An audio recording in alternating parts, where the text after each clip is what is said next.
En la primavera de 1942, los primeros grupos de prisioneros de guerra alemanes comenzaron a llegar a suelo estadounidense. Su viaje había comenzado a través del Atlántico, a menudo a bordo de barcos de la Libertad escoltados por destructores con los hombres inseguros de su destino. Muchos esperaban ser internados en campos brutales, despojados de su dignidad o incluso ejecutados. En cambio, lo que les esperaba en Estados Unidos los sorprendió desde el primer momento. No fueron recibidos por guardias que gritaban o guanteletes de alambre de púas, sino por estaciones de procesamiento ordenadas, instalaciones limpias y procedimientos que seguían acuerdos internacionales. Para los hombres que habían soportado la destrucción de ciudades europeas y las frías y fangosas trincheras de los frentes oriental y occidental, la absoluta estabilidad de Estados Unidos era casi incomprensible.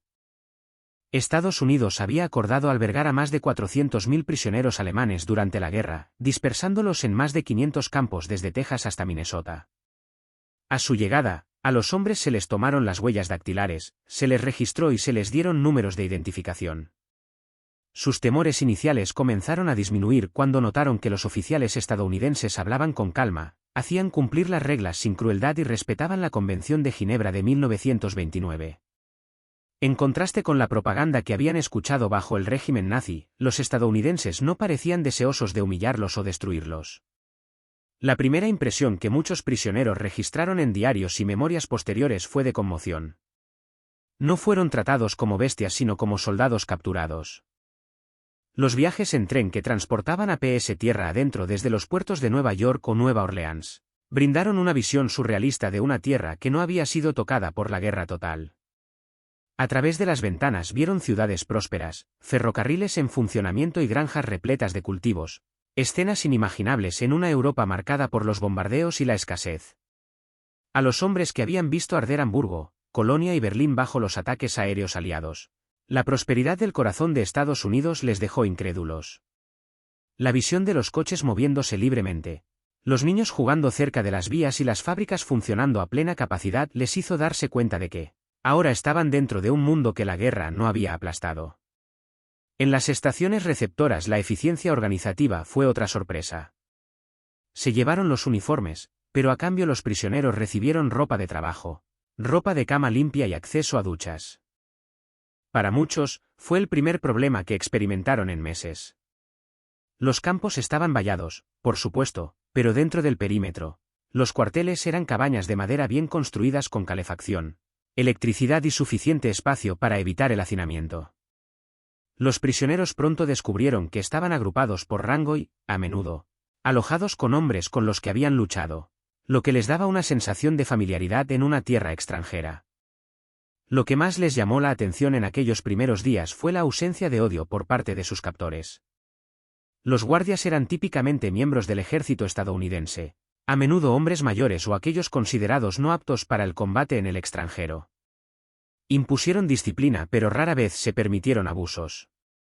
Esto contrastaba marcadamente con la forma en que los propios alemanes habían tratado al PS soviético, millones de los cuales murieron de hambre y exposición. Incluso el simple hecho de que se dirigieran a usted por su nombre en lugar de por su número fue una cortesía inesperada. Los relatos históricos confirman que algunos oficiales alemanes sospecharon inicialmente que esta generosidad era parte de un truco psicológico mayor. Se preguntaron si los estadounidenses los estaban ablandando para interrogarlos o hacer propaganda. Sin embargo, a medida que los días se convirtieron en semanas, quedó claro que no se trataba de una ilusión. Fue simplemente el enfoque estadounidense moldeado por la adhesión al derecho internacional, recursos abundantes y un sentido de confianza nacional. A finales de 1942, miles de soldados del cuerpo africano capturados en las campañas de Irwin Rommel ya se habían instalado en campos estadounidenses. Estos hombres esperaban que los enjaularan. En cambio, se encontraron en entornos que se parecían más a aldeas organizadas que a prisiones. Sus primeras impresiones marcarían el comienzo de un largo periodo de reevaluación de todo lo que creían saber sobre su enemigo. Para los alemanes, que esperaban cuarteles fríos y casi morir de hambre, la realidad de la vida dentro de los campos de prisioneros de guerra estadounidenses era desconcertante. Una vez asentados más allá del proceso de admisión, el ritmo diario reveló un nivel de vida mucho más allá de lo que imaginaban posible en cautiverio. Los barracones eran de madera pero resistentes, aislados de la intemperie y equipados con estufas para calentarse durante los inviernos de los estados de Wisconsin o Iowa. En los campamentos del sur, se proporcionó ventilación y sombra, lo que hizo que las condiciones fueran tolerables, incluso en el calor de Texas o Arizona. Cada hombre tenía su propia litera con colchón, sábanas y acceso a servicio de lavandería habitual.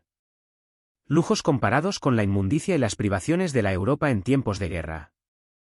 El ejército estadounidense se había comprometido a seguir estrictamente la Convención de Ginebra, en parte para garantizar que los soldados estadounidenses capturados en el extranjero pudieran recibir un trato recíproco. Esto significaba que los prisioneros debían ser alimentados al mismo nivel que las tropas estadounidenses. Así, los PSW alemanes encontraron ellos mismos comían carne, patatas, pan, verduras e incluso postres en un momento en que sus familias en Alemania hacían cola para recibir escasas raciones de arroz y café a Ersat. La sorpresa no fue solo la cantidad, sino la regularidad. 3 comidas al día, siempre a tiempo, sin importar lo que sucediera en el frente. El contraste dejó a muchos desconcertados e incluso culpables. Las cartas a casa, cuando estaban permitidas, a menudo evitaban las descripciones de la comida por miedo a romper el corazón de sus seres queridos. Los presos también quedaron asombrados por la disponibilidad de atención médica. Cada campo mantenía enfermerías atendidas por médicos y enfermeras estadounidenses, y los prisioneros de guerra gravemente enfermos eran transportados a hospitales cercanos donde recibían el mismo tratamiento que los soldados estadounidenses. Se prestó atención inmediata a enfermedades como la tuberculosis o heridas no tratadas que podrían haber persistido en Europa. También se proporcionó atención dental, lo que sorprendió a los hombres que se habían acostumbrado al abandono durante la guerra. En algunos casos, a los médicos alemanes entre los prisioneros se les permitió ejercer la medicina dentro de los campos, reforzando un sentido de dignidad profesional. La limpieza se convirtió en otro rasgo llamativo. Se organizaron campamentos con duchas, inspecciones periódicas y rutinas diseñadas para prevenir brotes de piojos y enfermedades. Muchos soldados alemanes, especialmente los que llegaron de la campaña del norte de África, describieron su primera ducha caliente en un campo estadounidense como una de las experiencias más memorables de su cautiverio. Se distribuían regularmente jabón, maquinillas de afeitar y crema de afeitar, lo que permitía a los hombres mantener las apariencias. Para los soldados acostumbrados al barro, el sudor y la escasez, este nivel de higiene parecía entrar en otro mundo. Además de lo básico, también se proporcionó ropa. Los uniformes excedentes estadounidenses a menudo se reutilizaban con PW estampado con letras grandes en la espalda y las piernas para marcar su estado.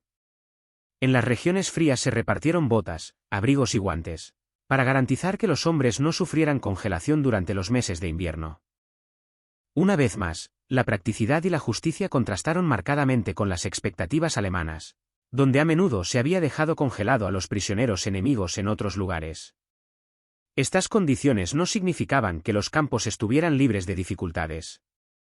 Cercas de alambre de púas, torres de vigilancia y reglas estrictas aseguraron que los prisioneros entendieran su cautiverio. Se intentaron fugas, aunque pocas tuvieron éxito dadas las enormes distancias que separan el campo estadounidense. Aún así, incluso los hombres que anhelaban la libertad admitieron en sus memorias que la vida dentro del alambre era mucho más humana de lo que creían posible. Algunos incluso confesaron más tarde que la disciplina, el orden y las comodidades inesperadas hicieron que la supervivencia no solo fuera posible, sino soportable.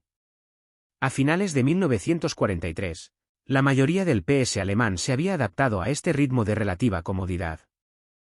Mientras permanecieron aislados de su tierra natal, el entorno que los rodeaba, cuarteles cálidos, comidas constantes, atención médica y ropa limpia, era un recordatorio diario de que el enfoque de Estados Unidos hacia sus enemigos difería radicalmente de la crueldad que habían presenciado en otros lugares.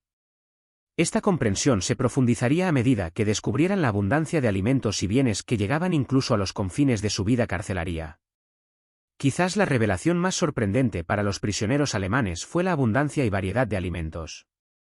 Después de años de racionamiento en Europa, donde las comidas se habían reducido a sopas aguadas y finas rebanadas de pan, las mesas en los campos de refugiados estadounidenses parecían irreales. El desayuno a menudo incluía huevos, tocino, avena o panqueques con almíbar. Objetos que muchos alemanes no habían visto desde antes de la guerra. La hora del almuerzo y la cena traían carne servida en porciones generosas, verduras del vasto corazón agrícola y pan recién horneado, que era más suave que las toscas hogazas negras comunes en Alemania.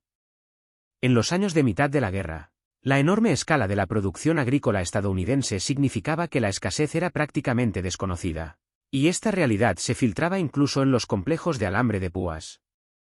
La conmoción se vio agravada por las ocasionales golosinas que llegaban a los prisioneros.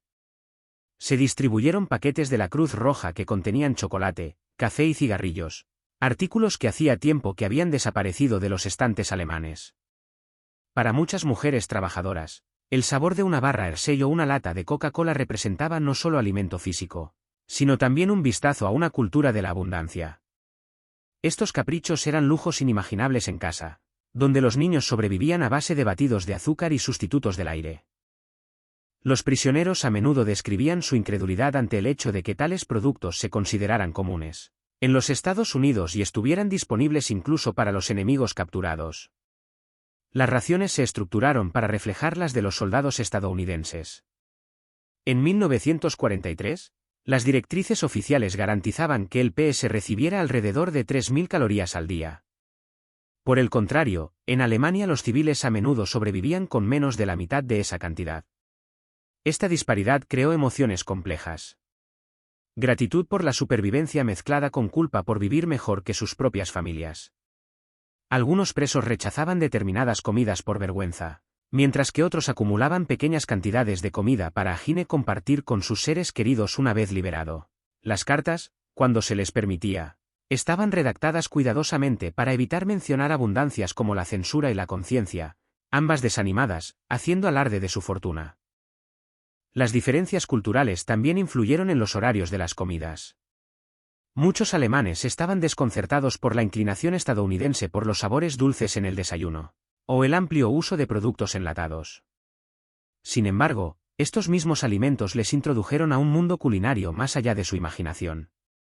El cóctel de frutas enlatado, la mantequilla de maní y la leche condensada se convirtieron en curiosidades que los hombres recordarían más tarde vívidamente. Algunos campos incluso experimentaron con menús de intercambio cultural, ofreciendo en ocasiones comidas al estilo alemán, aunque estos intentos a menudo divertían a los prisioneros más que los satisfacían. Los cigarrillos se convirtieron en otra forma de sustento, actuando casi como moneda de cambio dentro de los campos. Las marcas estadounidenses Lucky Strike y Camel circularon ampliamente y se comercializaron no solo entre los prisioneros, sino que a veces también se utilizaron para ganarse el favor de los guardias.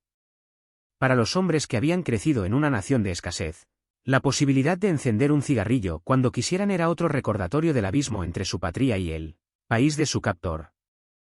El simbolismo de la comida era más profundo que el alimento. Representaba el poder y la estabilidad de los Estados Unidos. Mientras que Alemania había recurrido a los productos de Ersatz, los almacenes desbordados de Estados Unidos garantizaban que incluso sus enemigos comieran bien. Este hecho no pasó desapercibido para el PS. Algunos admitieron más tarde que la pura generosidad de la mesa estadounidense contribuyó más a debilitar su fe en la propaganda nazi que las conferencias o los panfletos. Ver al enemigo vivir en abundancia mientras su familia luchaba obligó a muchos a reconsiderar la imagen de Estados Unidos como una sociedad decadente y en decadencia. En 1944, a medida que la guerra se intensificaba en Europa, el contraste se agudizó.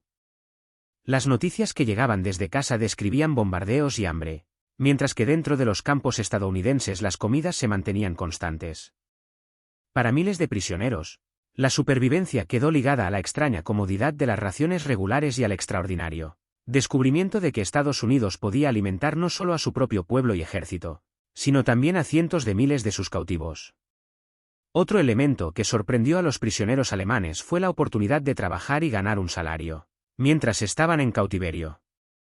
A mediados de 1943, Estados Unidos enfrentaba una creciente escasez de mano de obra mientras millones de estadounidenses trabajaban en el extranjero. Las granjas, los aserraderos y las fábricas carecían de mano de obra para sostener la producción en tiempos de guerra. El Departamento de Guerra y el Departamento de Agricultura decidieron que la mano de obra podía llenar el vacío, siempre que cumpliera con la Convención de Ginebra. Así, a los prisioneros alemanes se les dio la oportunidad de trabajar fuera de sus campos, ganando pequeños salarios en cupones o letras emitidas en el campo que podían canjearse por bienes en la cantina del campo. Las asignaciones variaron según la región. En el Medio Oeste, a menudo se enviaba a los prisioneros a cosechar maíz, trigo y azúcar. En Texas, trabajaron en granjas de algodón y maní. En los estados de Maine y Wisconsin, cortaron madera, ayudando a suministrar madera para el esfuerzo bélico. Otros repararon carreteras, clasificaron suministros militares o limpiaron patios de ferrocarril. Lo que sorprendió a muchos alemanes fue la supervisión relativamente ligera que recibieron. Los guardias normalmente los escoltaban a los lugares de trabajo, pero rara vez se quedaban ahí, confiando en que las vastas distancias de la América rural hacían que escapar fuera casi imposible. Esta atmósfera a menudo condujo a interacciones informales con civiles estadounidenses que dependían de su trabajo. El pago, aunque modesto, introdujo a los prisioneros a un extraño tipo de libertad económica. Los salarios diarios promediaban 80 centavos acreditados en la moneda del campo en lugar de dólares estadounidenses. Con esto, los presos podían comprar artículos de tocador, refrigerios, material de oficina o incluso instrumentos musicales en la cantina. El café, los cigarrillos y el jabón eran compras especialmente populares. Algunos ahorraban sus ganancias para enviar dinero a casa después de la guerra, mientras que otros las utilizaban para pequeñas comodidades que rompían la monotonía de la vida carcelaria. El hecho mismo de ganar salarios en condiciones humanas creaba un marcado contraste con los brutales sistemas de trabajo forzoso que Alemania había impuesto a millones de cautivos extranjeros en Europa. Los civiles que se encontraron con los trabajadores a menudo expresaron sorpresa por su disciplina y eficiencia. Muchos propietarios de granjas que luchaban por conseguir cosechas pasaron a depender de los trabajadores alemanes. Las relaciones entre los dos grupos eran típicamente profesionales, pero a veces cálidas. Sobreviven relatos de agricultores que ofrecían comida extra, conversación o incluso invitaciones a comidas familiares, aunque las reglas oficiales prohibían ese contacto cercano. Para los prisioneros alemanes, esta exposición directa a los estadounidenses comunes y corrientes desafió las representaciones nazis de Estados Unidos como decadentes y débiles. En cambio, vieron familias trabajadoras que vivían en relativa prosperidad y los trataban con cierto respeto. No todas las experiencias laborales fueron idílicas. Algunos campos imponían tareas más duras y hubo tensiones ocasionales con las comunidades locales, especialmente cuando a los civiles les molestaba ver a los soldados enemigos, aparentemente disfrutando de la vida mientras sus propios familiares luchaban. Exterior. Sin embargo, en general el sistema funcionó sin problemas. En 1944, PS contribuyó con millones de horas hombre a la economía estadounidense, cosechando cultivos que de otro modo se habrían podrido en los campos. El impacto de este programa laboral fue más allá de la economía.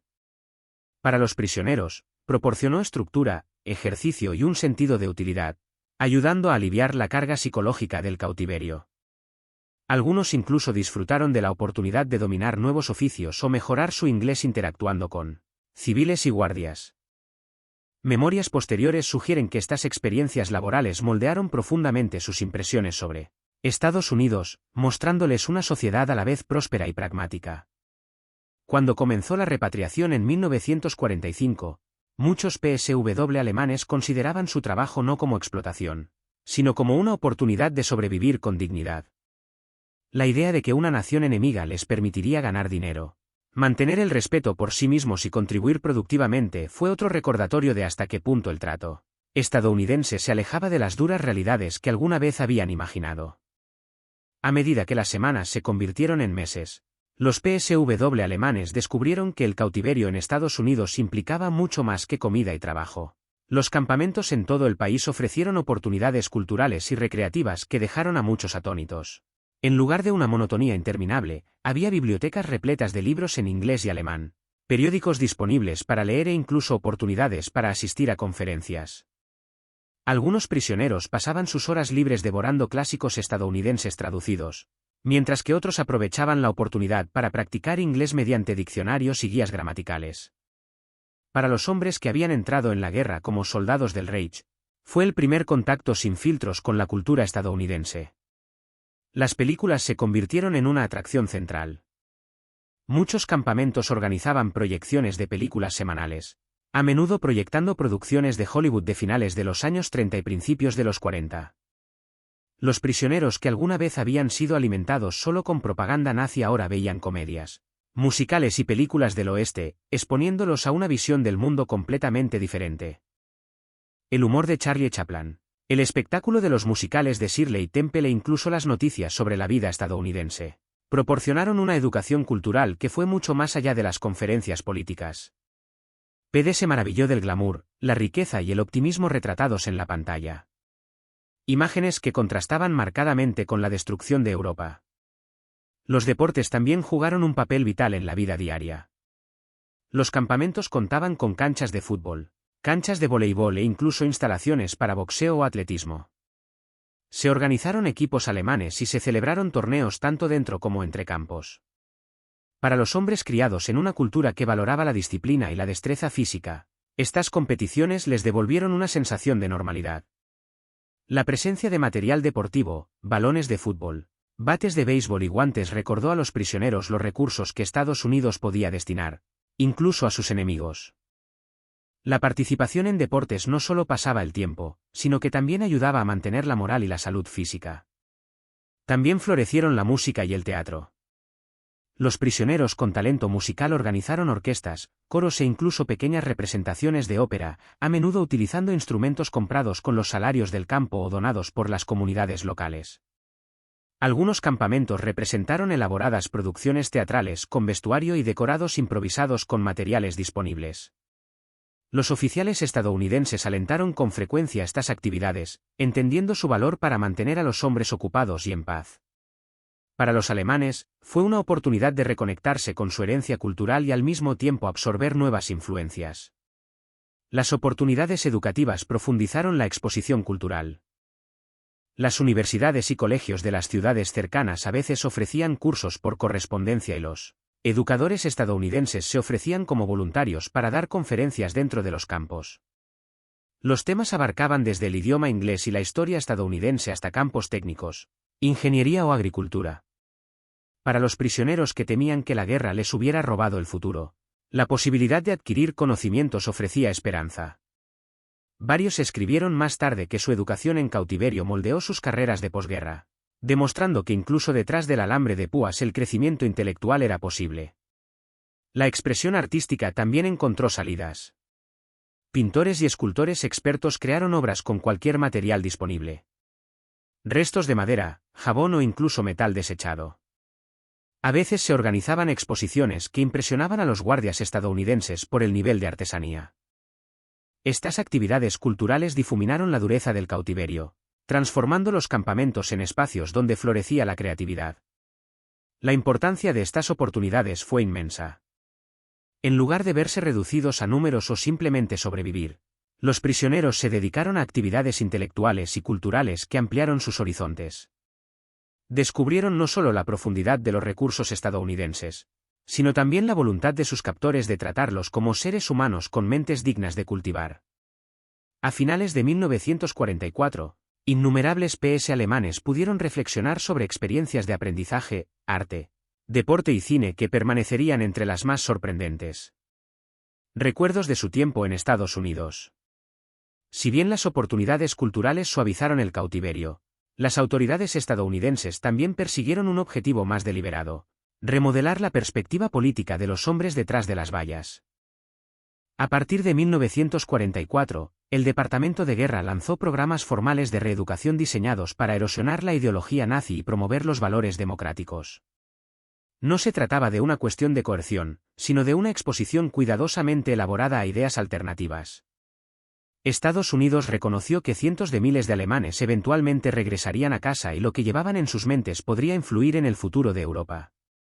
Uno de los esfuerzos más ambiciosos fue la creación del periódico del campo Der Ruf, llamado publicado por primera vez en 1945 bajo la dirección de prisioneros alemanes que habían mostrado apertura a los principios democráticos.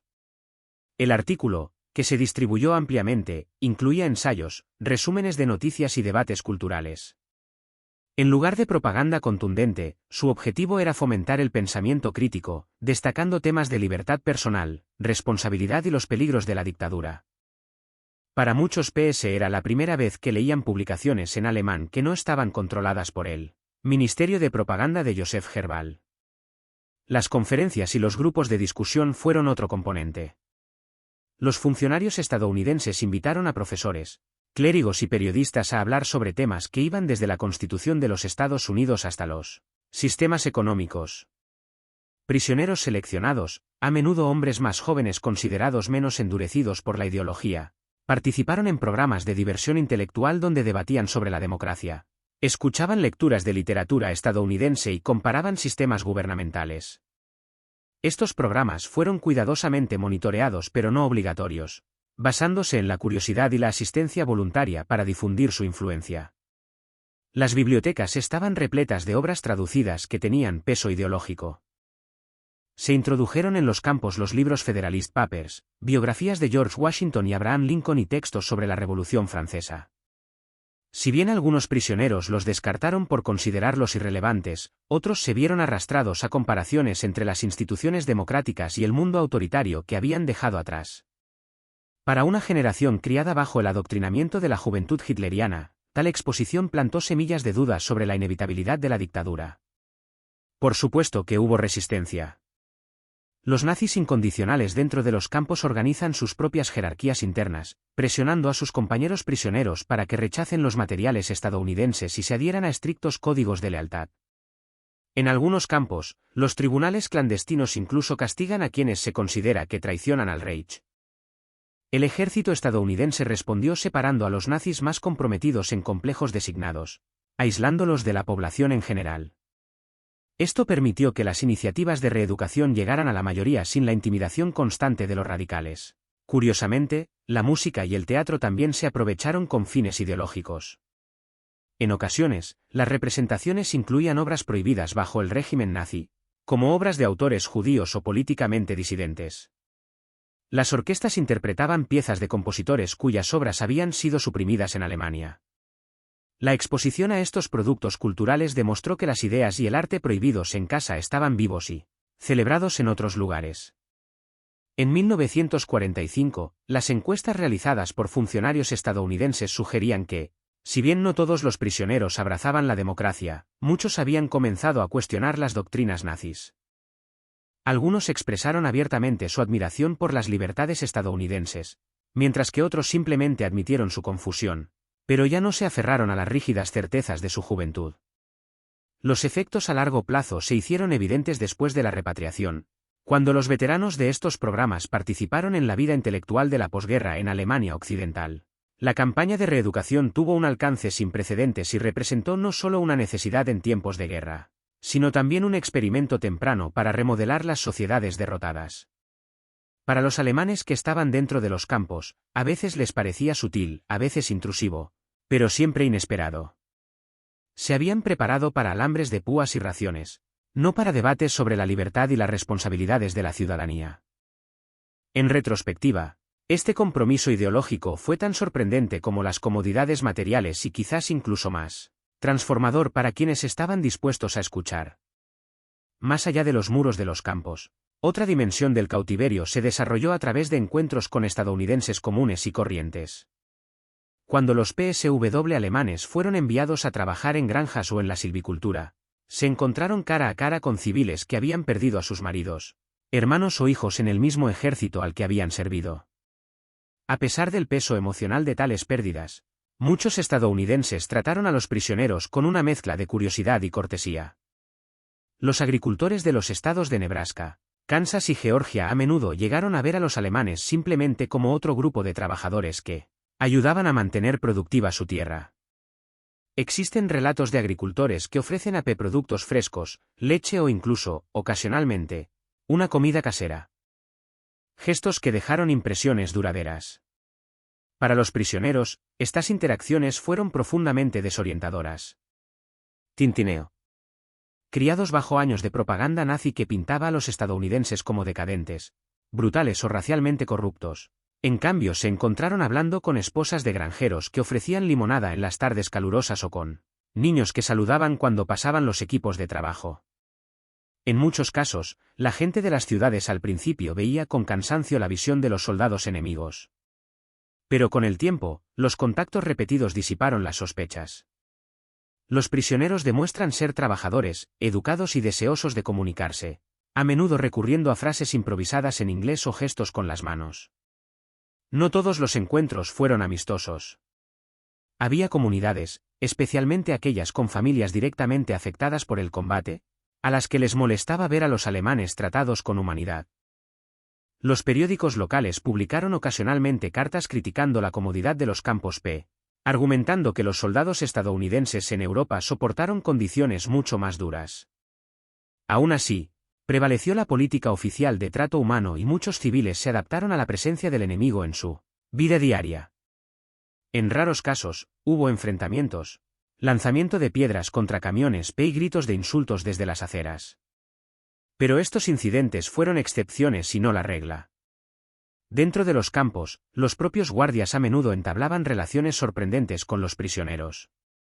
Muchos guardias estadounidenses eran hombres de mediana edad, veteranos de la Primera Guerra Mundial o jóvenes reclutas que no fueron enviados al extranjero. Para ellos, gestionar prisioneros alemanes se convirtió en un trabajo rutinario más que en un teatro de venganza. Con el tiempo, la familiaridad generó intercambios informales. Los guardias y las PWS a veces intercambiaban bromas, compartían cigarrillos o hablaban de familias. Los diarios de los soldados alemanes mencionaban con frecuencia la sorprendente cortesía de los guardias en comparación con sus propias expectativas. Una de las características más notables de estos encuentros fue el reconocimiento gradual de una humanidad compartida. Los soldados alemanes descubrieron que los estadounidenses que conocieron, ya fueran guardias, agricultores o gente de la ciudad, vivían en comunidades que parecían prósperas y ordenadas, sin la escasez y el miedo que plagaban la Europa en tiempos de guerra. Para muchos, esto contradecía todo lo que les habían enseñado sobre la supuesta debilidad de las sociedades democráticas. La amabilidad mostrada hacia ellos, incluso como enemigos, desafió sus suposiciones de manera más efectiva que los sermones formales o la propaganda. Al mismo tiempo, las comunidades estadounidenses también ganaron algo con estas interacciones. La exposición al PS alemán humaniza al enemigo que parecía distante y abstracto.